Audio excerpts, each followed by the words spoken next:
Ingin mendapatkan kumpulan lengkap seputar Tanya Jawab bersama Buya Yahya? Dapatkan segera buku Buya Yahya Menjawab, berisikan kumpulan tanya jawab seputar problematika umat yang dikemas secara jelas, lugas, dan ringkas.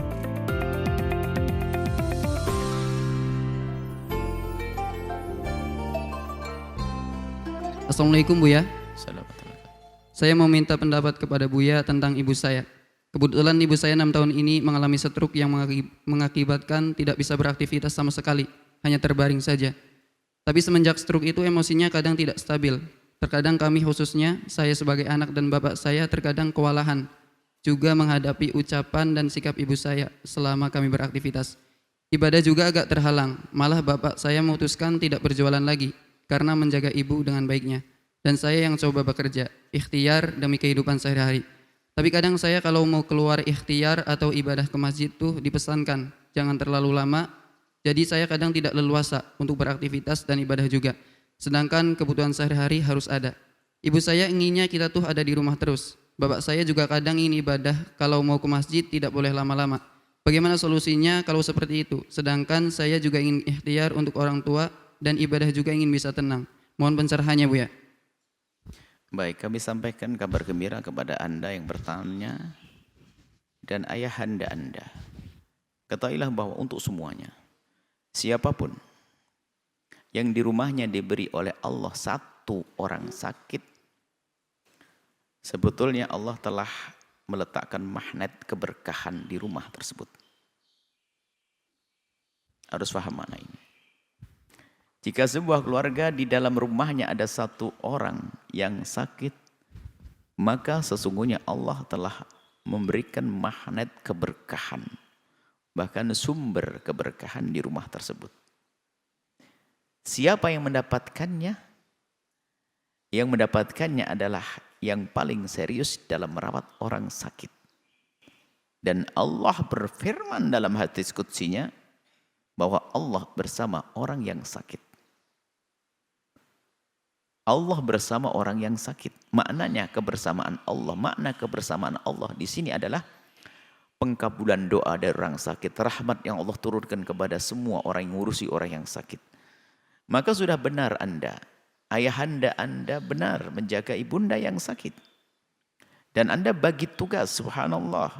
Ayahanda Anda merawat ibunda, Anda bekerja. Bagus.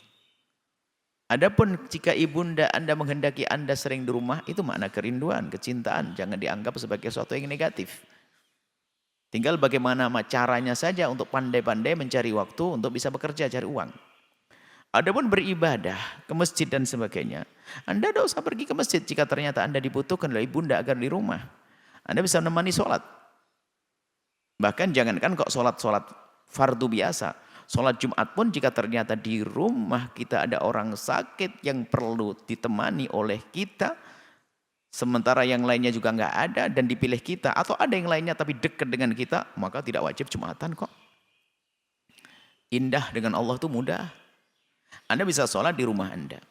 Bahkan mungkin bisa membimbing Anda sholat, ibunda Anda ngikuti.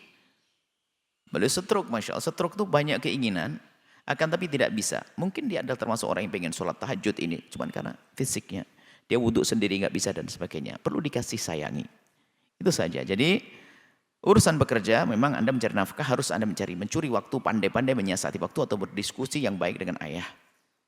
Adapun masalah ibadah, Anda bisa melakukan ibadah di rumah saja.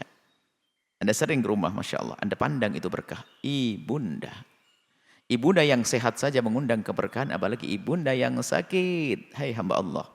Ibunda yang sehat mengundang keberkahan. Ibunda yang sehat adalah surga, yang pintu surga yang amat luas.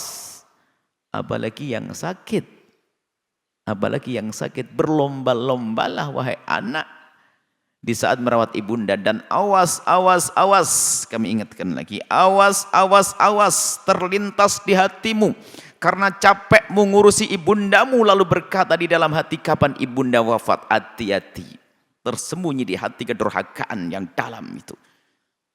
Jangan terlintas seperti itu, hati-hati. Semoga Allah mudahkan Anda semuanya untuk bisa berbakti kepada ibunda dan ayahanda, memberikan kemudahan untuk mengabdi kepada mereka. Semoga Allah memberikan hidup kita indah. Dan semoga kelak kita tidak merepotkan anak-anak kita. Dan semoga kita tidak merasa direpotkan oleh ibunda dan ayahanda kita. Semoga anak-anak kita juga menjadi anak bisa berbakti pada kita kelak. Sehingga kita dan orang tua kita dan anak-anak kita dengan guru kita dengan murid kita di surga bersama baginda Nabi Muhammad SAW. Wallahu a'lam bishawab.